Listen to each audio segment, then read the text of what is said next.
So this is your first stop of your Asia Pacific Clinic tour in Hong Kong. Is this the first time you're in this city?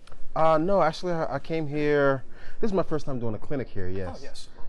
But I came here a few years ago when I was on tour with the Backstreet Boys. Yes. This was probably maybe 6, 7 years ago, maybe. I want to say. But yeah, so this is my second time here. But I enjoyed it then. I'm really enjoying it now. Is there anything that's most fascinating to you about this city?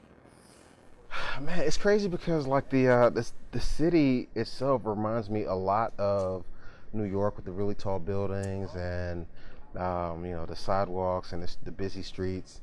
Reminds me a lot of New York City. But to me, it's just fascinating that Bruce Lee is the whole memorial. Yeah, the memorial to Bruce Lee is here.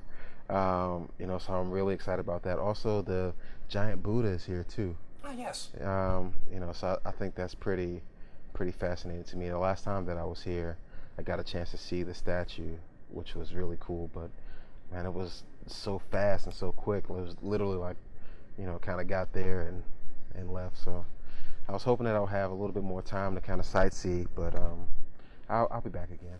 How about this time?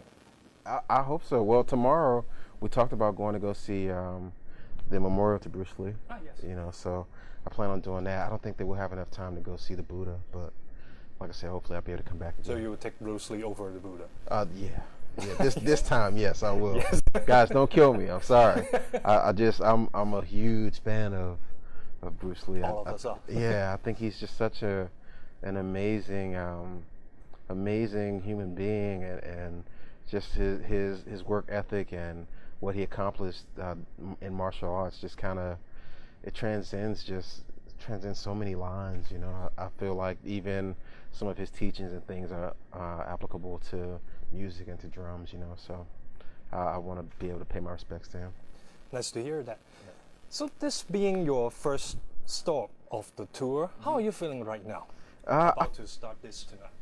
I'm pretty happy. I'm pretty excited and looking forward to it. For me, it's like a dream to be able to come and share my gift with people that's so far away from home. Like the flight to get here is extremely long. So for me to be able to cross over the ocean and water and to be able to come here and sit and talk and play, and it's incredible. I'm very excited. Playing the drums is a pretty exhausting activity. So how are you feeling right now after the long flight? Well, after the flight, honestly, I'm a little bit tired because it was just extremely long, and it's like the time for me is so flipped. I'm from DC, so we are, I want to say 13 hours behind you guys. You guys are so futuristic. So me, time traveling and trying to catch up to where you all are right now, it can be a little bit exhausting. But for me, I just feel like the energy of the people and, just the vibe, I think will kind of help to lift me. Yes. Yeah. This being a Zildjian sponsored tour, can you tell us a bit about your opinions on their products? To me, Zildjian, they're the best cymbal-wise. Even as a kid, it's just what I always wanted to play. I mean, it seemed like it was just the standard as far as what cymbals are. I feel like all the other companies that are out there, and there are some great companies, but in my opinion, I feel like they're all trying to catch up to exactly to where Zildjian is and where they've been, for years and years. So for me to be able to be a part of that and to represent that, it's a big deal. To me, it's an incredible blessing. Technically speaking, what do you love about their cymbals? They have such a broad range of it just depends on what it is that you like. Like for me, I like the darker sounding, yes, a little bit warmer, and with the decay is not as long, so I tend to kind of gravitate towards those. But then there are other things that I do where it may call for brighter sounding, a longer sustain, and they have that too. I mean, the cymbals, they just translate really, really beautifully through the music, depending on what cymbals you choose and what the style of music is, you know. I feel like they have something for everybody. For you yourself, you're quite famous for being a gospel drummer. How does the Zildjian products do for you for that? Again, it's just about preference and about what it is that you like. I mean, I feel like, you know, the cymbals are perfect for any particular genre. You know, gospel music for sure, but then also pop.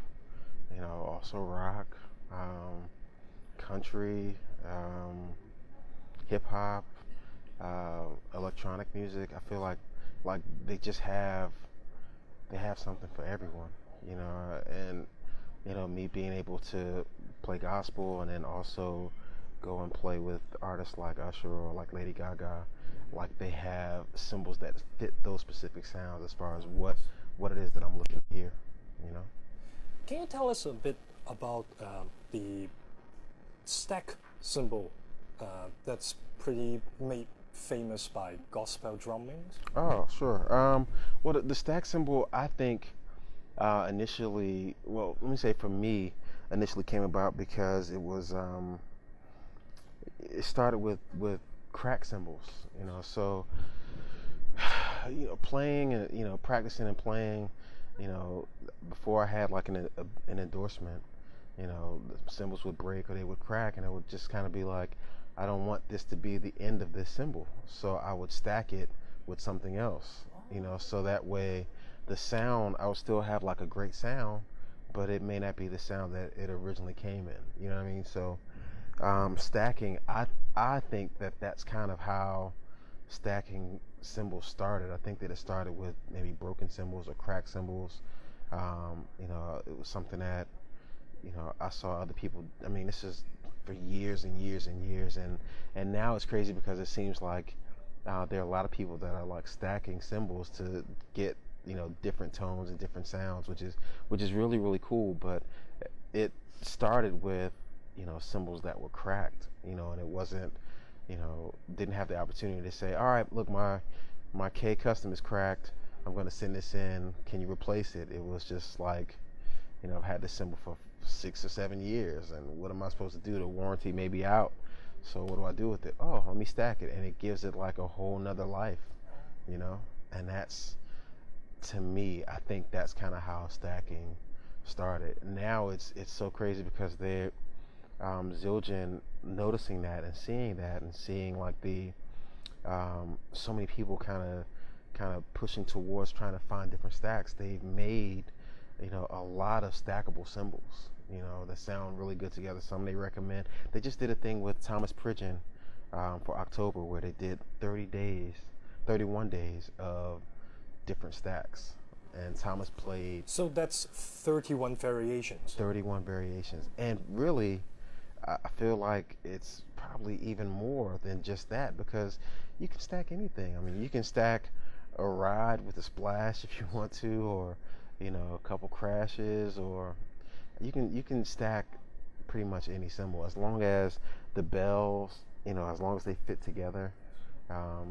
As long as it's physically possible. Yeah, absolutely.